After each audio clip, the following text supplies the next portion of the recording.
So last time we had this V dot M into E plus M dot V plus M minus B dot B minus M dot M. So we're exploiting the fact that this thing looked like a dot product. Remember, this was a particular contraction.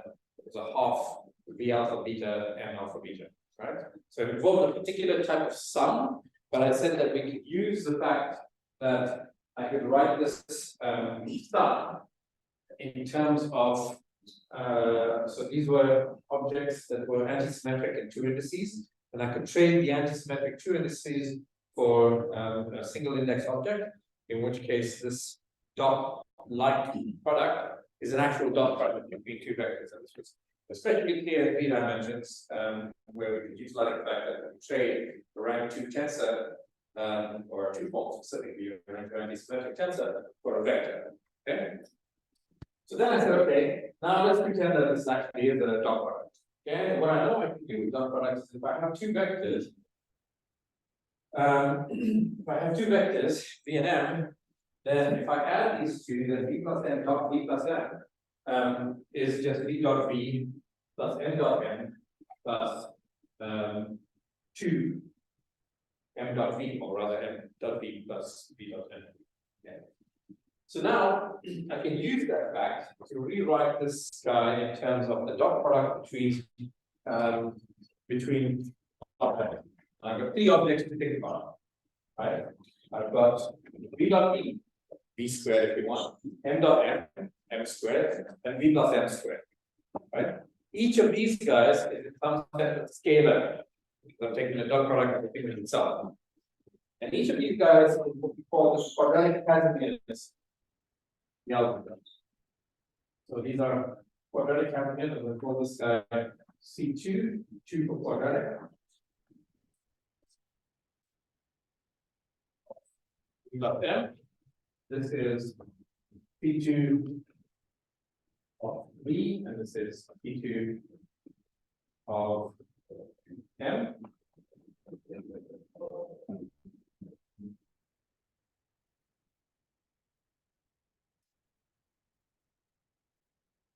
C2 of whatever is called the quadratic Casimir operator.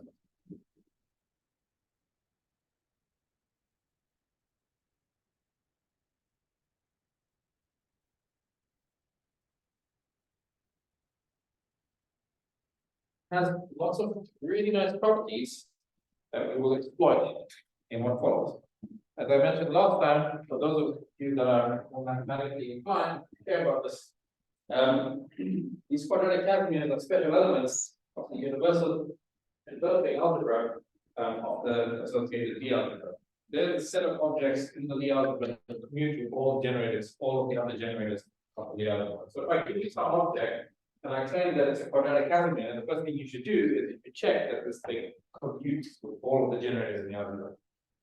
Okay, so you just go ahead and calculate lots of commutators, and they all come up to be 0. Then you know you're sitting with a quadratic Casimir. Why they're interesting is because they can be used to classify the irreducible representations of the algebra. So here's the deal: I give you some set of objects, and I claim that the commutators of these objects define the algebraic structure of the theory. Right? Any objects I want, you know, I can take differential operators and act on the function, right? And they'll generate a representation. I can take matrices and make sure that they satisfy the same algebra, and they generate a representation. The kinds of representations, algebraic, matrix representations that I care about, those representations that I can't break down any further. I won't be able to come up with a set of fundamental building blocks, if you want, for my algebra. Right? So if I give you some big matrix and you're able to block diagonalize that matrix in the sense that, you know, I can then make that big matrix out of tensor products of smaller matrices, then those smaller matrices are building blocks for the bigger matrix. So it's not an irreducible representation, it's an irreducible representation. Right? So if I take any two vector spaces and I take the product of those vector spaces, that generates a reducible representation. We're interested in irreducible representation because they can be used as building blocks of the algebra. Okay, and these quadratic Casimirs can be used to classify these irreducible representations by assigning some unique eigenvalue to each representation. I'm going to do an example with quadratic Casimirs that you're already familiar with in angular momentum versus in quantum mechanics to get an idea of what I mean. But they have a couple of interesting properties that are well known. So the quadratic Casimirs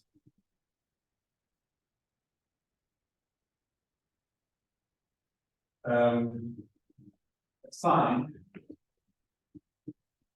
a unique eigenvalue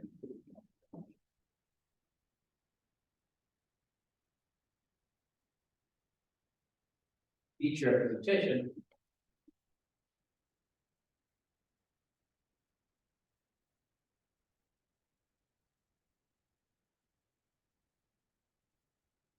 each irreducible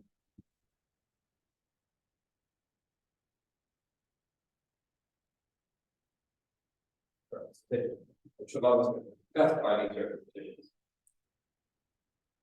They're also used to construct invariant operators, or we call them observables in the statistical theory. Specifically in physical theory that is described by the algorithms, like standard model algorithms. For example, the quadratic Casimir Poincare group is an operator that's proportional to the mass squared operator. And the eigenvalues of the mass squared operator determines particle masses. Right? So you can see these are fundamental and basic things in the theory. So they're important operators. So the quadratic Casimir is an eigenvalue allowing for classification.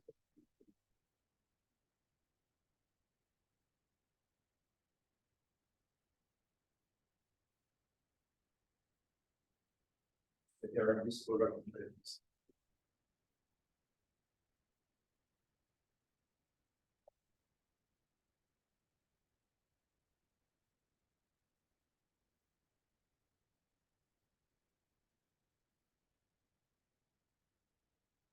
Use them.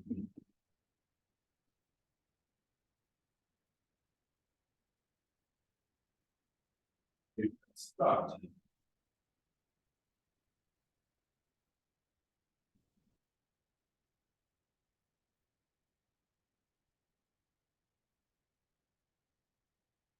Observables.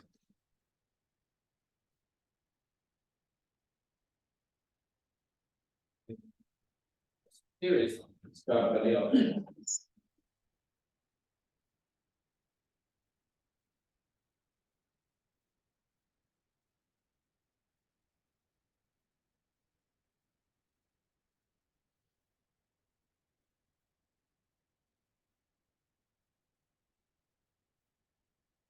Double mass squared operator.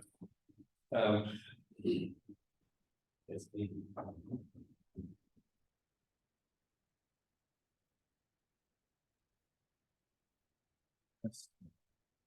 squared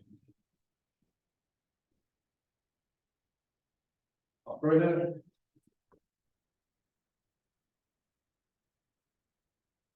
Is what I have here the operator.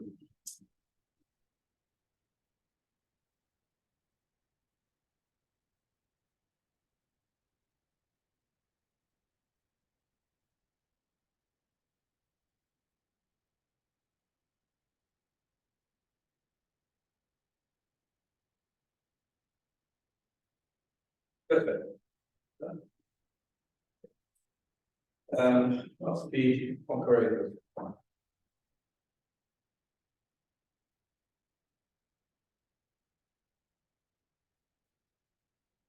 So let me illustrate some of these ideas. I'm going to have to something which is very important.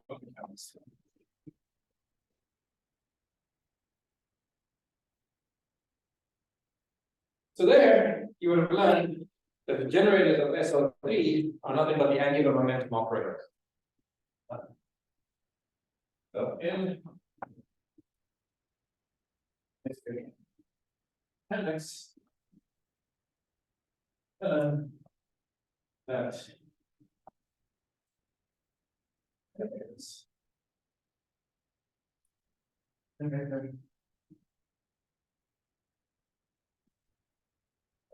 so three rotations in 3 dimensions is the angular momentum operator.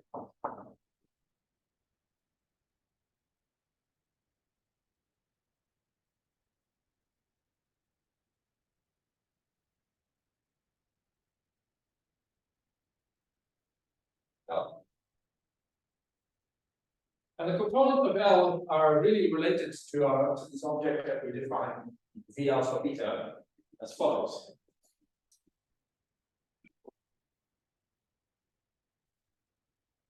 So L1 is V2V, L2 is V1, and L3 is V 1, 2.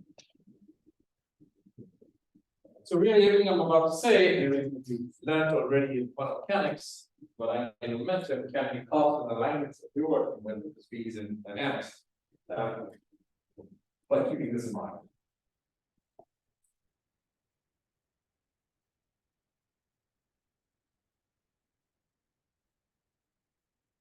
So let's work out then what the quadratic Casimir to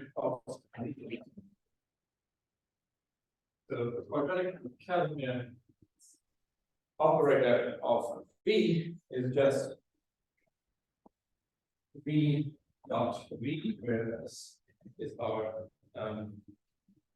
notation for V12, V2 plus V23, V23 plus V31, V1, which you'll see is just L1 squared plus L2 squared plus L3 squared, and other one L squared L. Okay, so that's all. The quadratic Casimir is just this angular momentum square.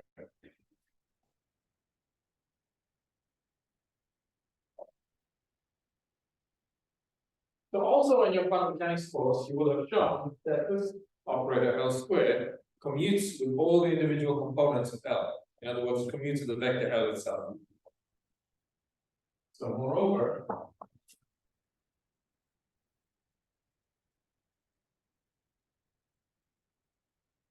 now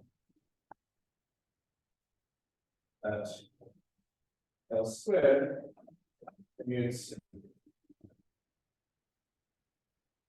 L.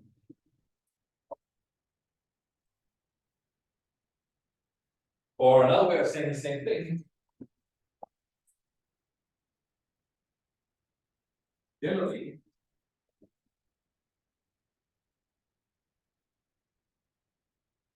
for this SOD, so this SOD, the statement would be that L squared was C2 of V, and L was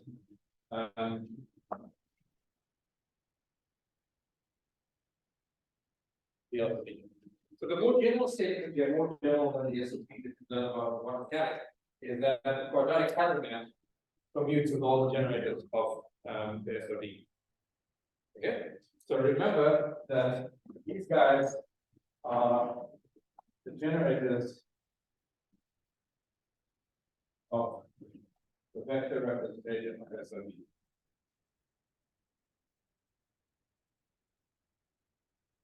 But actually, this statement is true for any representation, not just the vector representation. Okay, the quadratic Casimir must commute with all of the generators of the representation. But the question then is, why is this an interesting thing to know?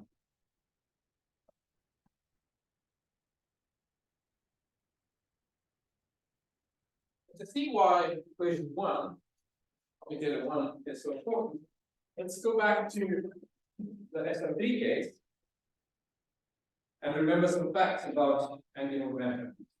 Firstly, again, from the basic quantum mechanics, you'll realize that all states in the theory can be arranged in angular momentum multiplets. So I can group the states according to their angular momentum quantum number. Okay, in other words, according to the eigenvalues of this type. So all states in SO3 come in angular momentum multiplets.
Okay, so specifically,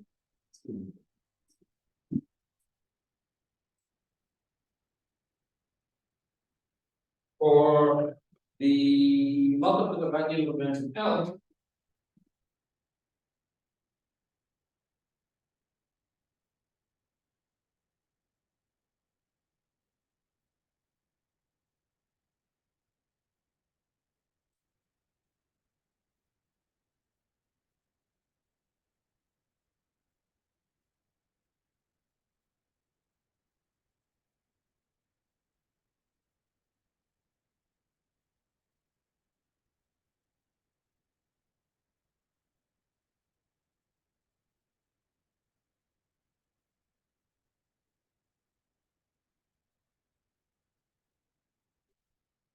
we know that L squared is L times L plus 1.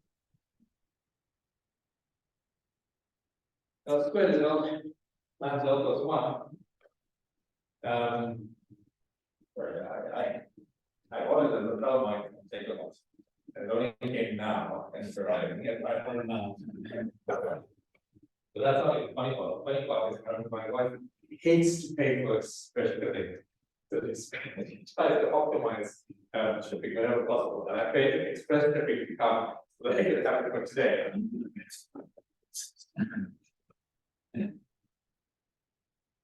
So it's like, it's around, but I see you paid express shipping.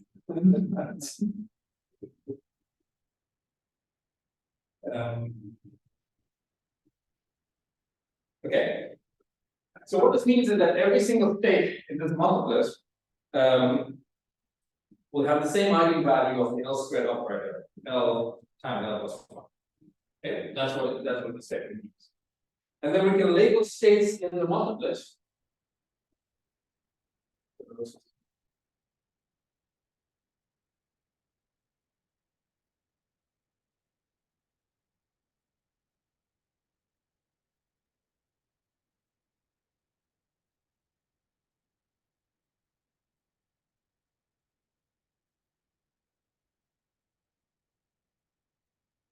The label by the angular momentum quantum number, and the M quantum number, and the M quantum number runs from -L to +L.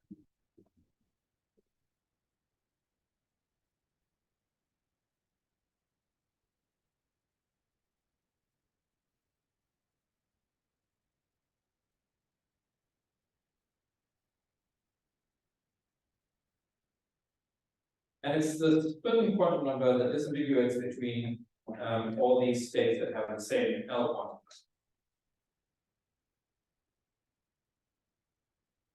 And the reason why all these states carry the same L value is because all of these states in the same multiplet can be reached by a rotation. Okay? So all states, suppose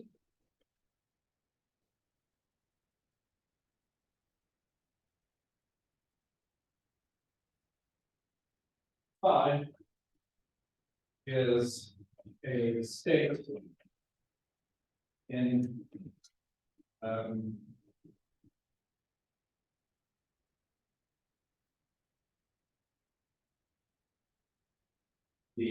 L multiplet.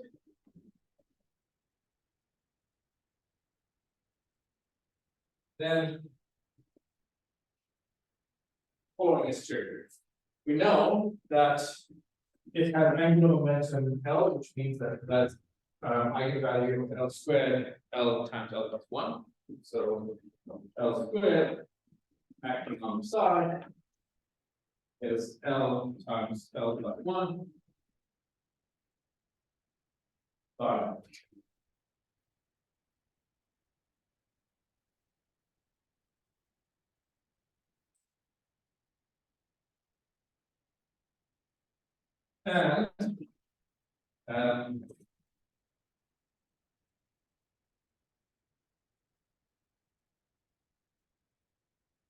And the photon is also true.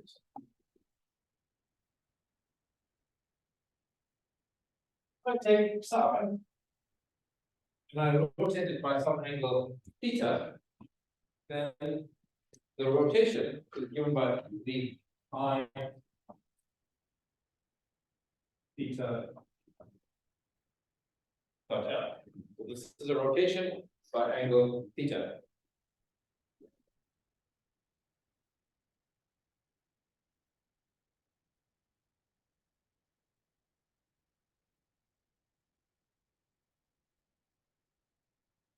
Okay. So the rotation vector means that it rotated by some amount in the x direction, some amount in the y direction, some amount in the z direction. Okay. So now let's see what is the angular momentum of this guy. Well, to see this, I Taylor expand the exponential operator, and I'll get power of L. Right? But L squared commutes with L, and so it commutes for all powers of L. So again, I Taylor expand the exponential, commute the L squared through each term in the Taylor expansion, and then resum the Taylor expansion. So this tells me that because L squared commutes L, L squared commutes this operator, so that's theta plus L. L squared acting on the side, L squared acting on the side pulls out eigenvalue L and L plus 1, e to the I theta plus L.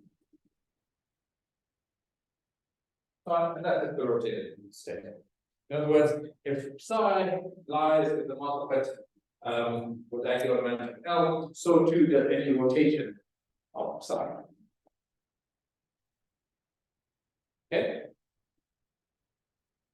All right.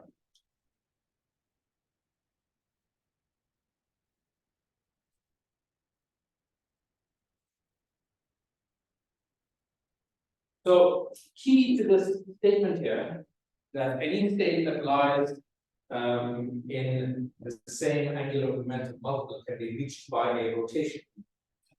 Okay. Was the fact that L squared commuted with L. And similarly, the fact that the second quadratic Casimir commutes with the generators of the vector representation is enough to show that all states in a given SOD representation have the same value of quadratic Casimir. Similarly,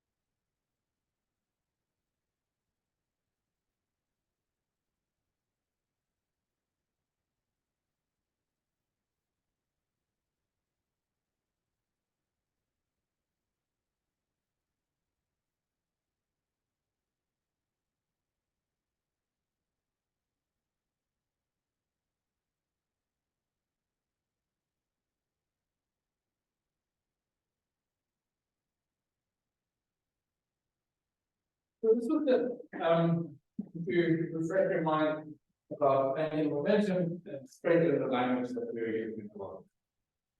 So the things that I say, you should think back to what you learned in quantum mechanics and see that they're basically the same thing, except instead of S of D, we're going to be there, you work with S of D.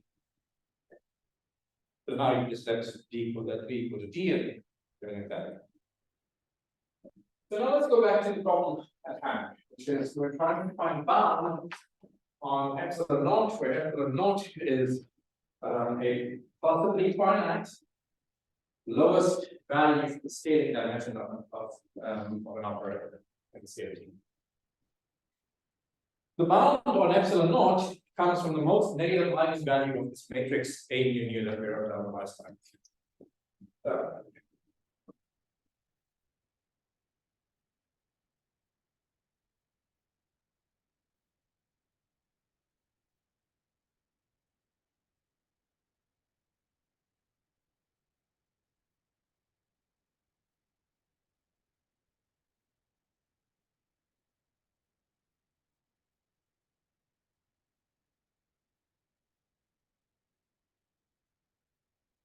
Of the matrix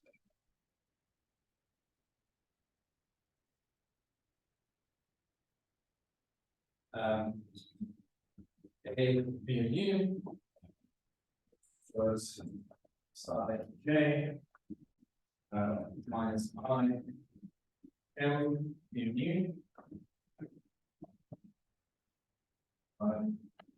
j, which was equal to psi j b dot m yeah.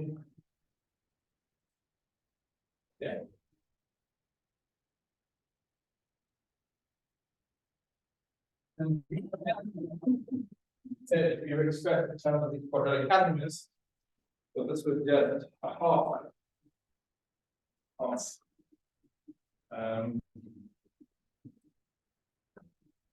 psi j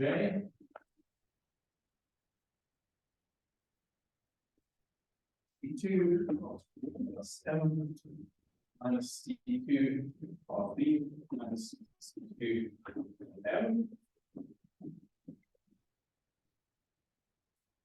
by j.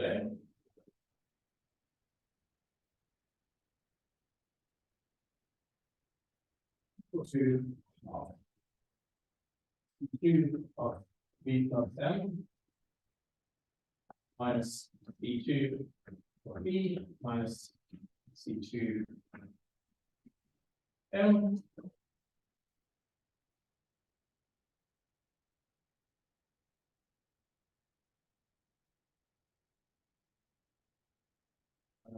delta y h. Well, yeah, we made use of two things. One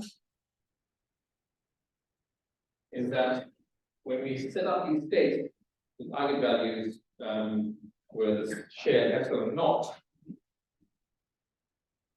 we require that the state satisfy psi I psi j be delta I j, smaller than the states. And the second point was by the name of Schurz-Lemma. Schurz-Lemma tells us that I can find any operator that commutes all the other operators in an irreducible representation, and that operator is going to be proportional to the identity matrix. Schurz-Lemma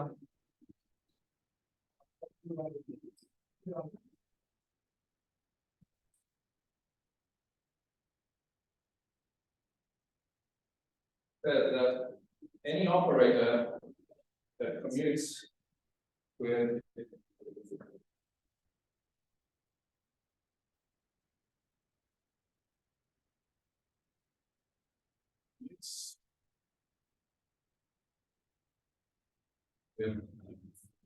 all the generators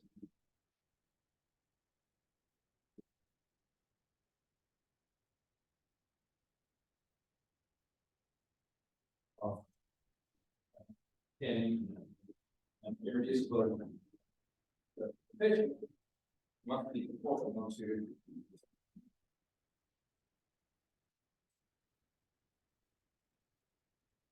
the identity gains. Yeah, that's where this delta U comes in. And the fact that there's no delta I j sitting in there, synergy between psi j and psi j is 1. Okay, so these two factors together tell me that A mu nu is proportional to the identity gains. And finally, we can write down the bound that we want. Is that epsilon naught must be bigger than or equal to half C2 of B plus C2 of M minus C2 of B plus. Yeah. Remember, we're selecting the smallest eigenvalue.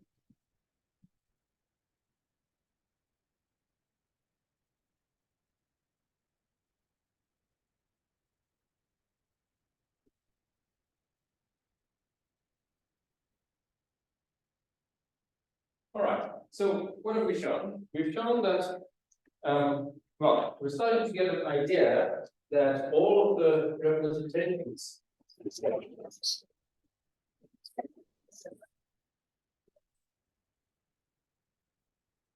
can be organized by eigenvalues of the dilatation operator and the generators of the Lorentz transformations. And we asked, sorry, this is another example. And we asked, what is the allowed eigenvalues of the dilatation operator? Can they be anything? And the answer is no, they can't be anything. They're bounded from below by this relation. Right? What was key to this relation is the fact that we had a set of states, these psi j's, and we required that their norm be positive. Right? If epsilon naught goes below this number, then there's a negative eigenvalue. There's at least one negative eigenvalue in the problem. That one negative eigenvalue of A mu means that that state phi that we considered to start off with, right, or these states psi's, will have a negative norm. There will be at least one state in that set, psi j, that will have a negative norm. And if I have a negative norm, then my theory is not unitary. If my theory is not unitary, then information in the theory is not perturbed. Okay, so unitarity led us to this point. Requiring that the theory be unitary means that there will be a bound on the scaling dimensions of the operators.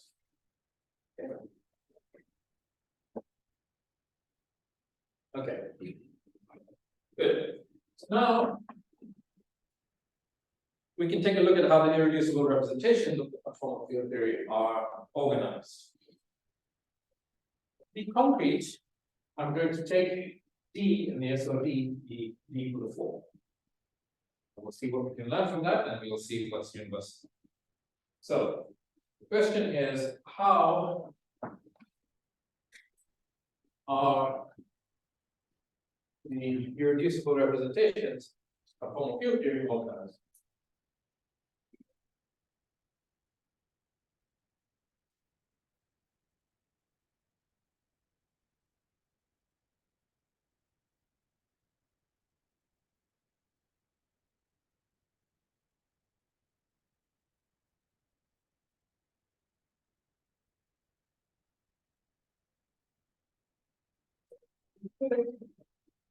Let's consider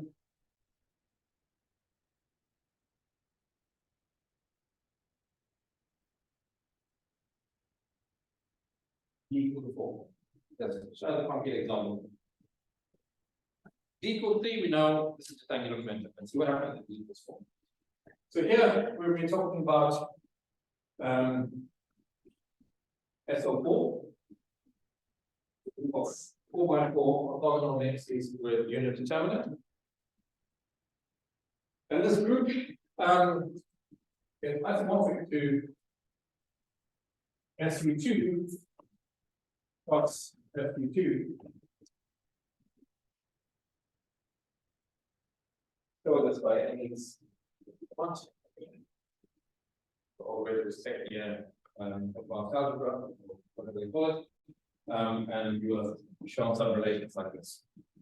To differentiate between these two, we're going to form a standard quantum physics terminology called the one group SU to the left, SU to the right. Labels don't really mean much beyond the fact that they're labels. But the point is that I know things about SU2. I know things about the representation of the set of 2 by 2 unitary matrices with unit determinant. Okay. In particular, I know that each of these SU2 representations is labeled by some spin number. Which means that the SL4, because I can write it as SU2 plus SU2, because I can write it as a direct product of SU2 and SU2, must be labeled by a pair of spins.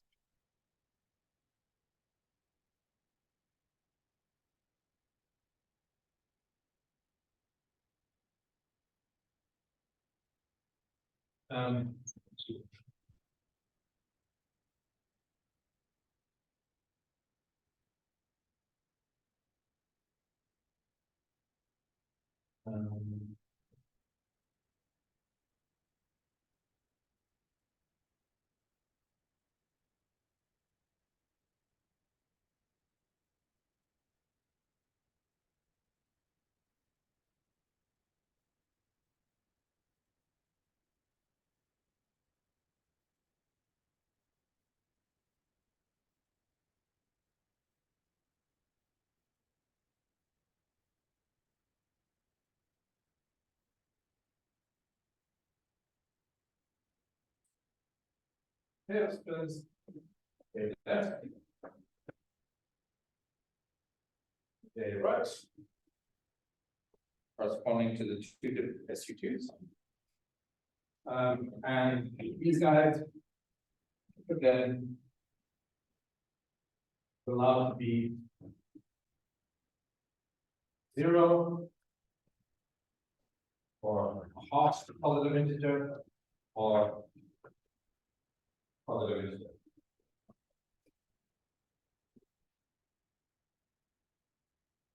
In this case, and actually, if you start and think about what we've written down previously, the bound on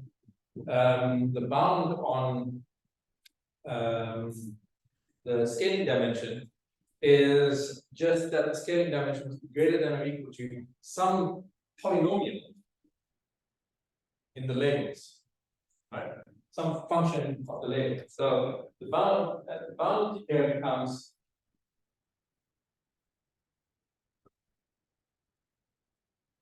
delta is greater than or equal to some function of J L plus some function of the same function of J R.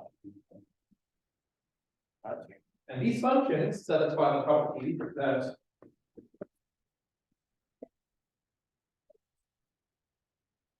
f of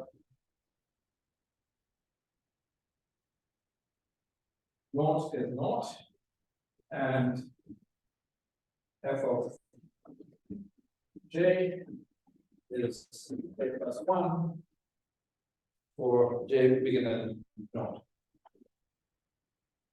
Let me derive this. I'm just going to state it moment because we want to move on to small explicit things. But this guy here and this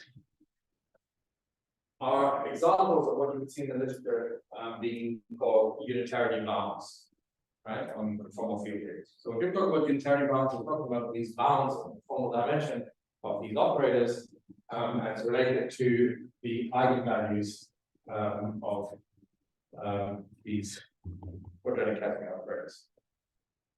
Okay.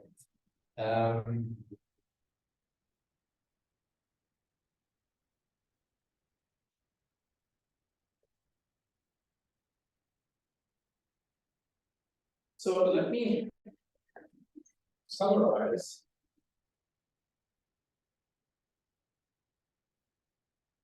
what we know so far. Then we're going to bring all this information together, and I'm going to show you how we organize states. And this summary is going to be important. Point number one. The generator of translations in a conformal field, PU, acts on an operator to raise its dimension by 1. Okay. PU acts on an operator to raise its formal dimension delta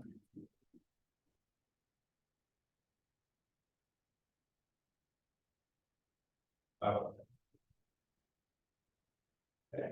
So if phi is a state with formal dimension delta, then P mu commutated with phi, operators, is a state, is an operator in the theory with formal dimension delta plus, shown in this graph. Similarly, K mu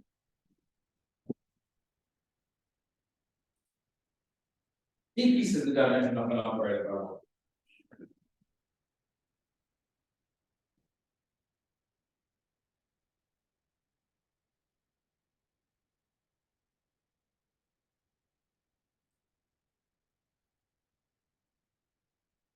And now, we just shown is that there exists an operator, at least one field in the theory, with lowest dimension, let's call it delta. Here we were calling it epsilon.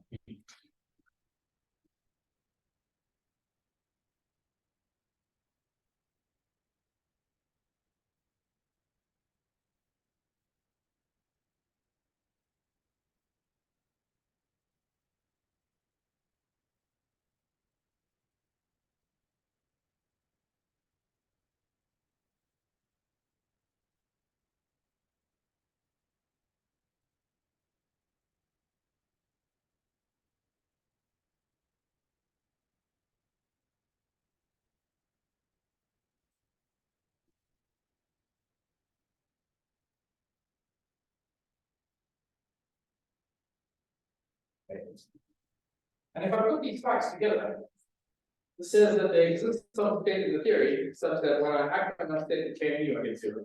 K mu analyzes. Given the fact that the dilatation operator plays the same role in the CFT that the Hamiltonian plays in a conventional quantum field theory,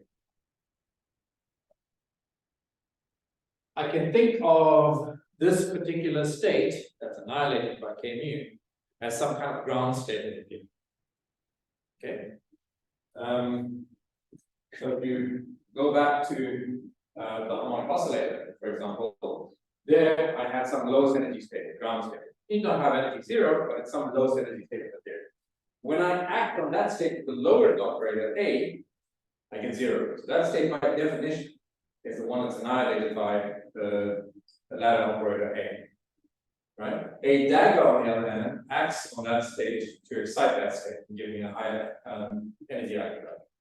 Right? The dilatation operator T plays that role of the Hamiltonian in the conformal field theory.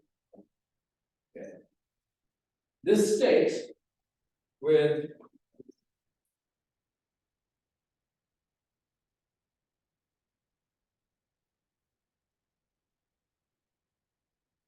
the lowest scaling dimension delta is what we call a primary state, or primary operator theory.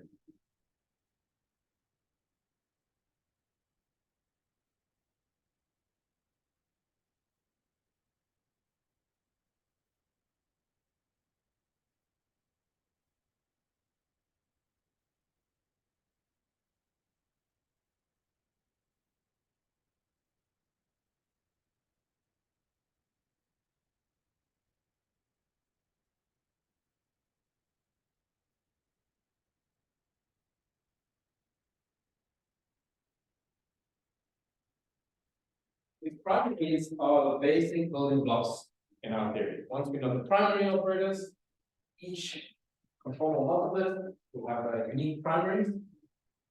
Then we act on that primary to produce other operators. Some way, I'll tell you how that access now. I mean, you can already see 4.1 how it's going to be. And we produce these primary operators, and then that allows us to organize the entire Fock space of the theory. But you know, it's one of these things where, like, we call it the next half hour and get something for free. What we get for free out of this is that once we know the correlation functions of primary operators, it turns out we know all the correlation functions. It's probably right in a conformal field theory by doing the same operation. Okay, so that's what we're going to cover now. So that's one of the reasons why conformal field theories are so important, because there is potential to actually solve the entire theory. Right? It's quantum field theory in general. And once you know correlation functions in quantum field theory, you know everything about the theory.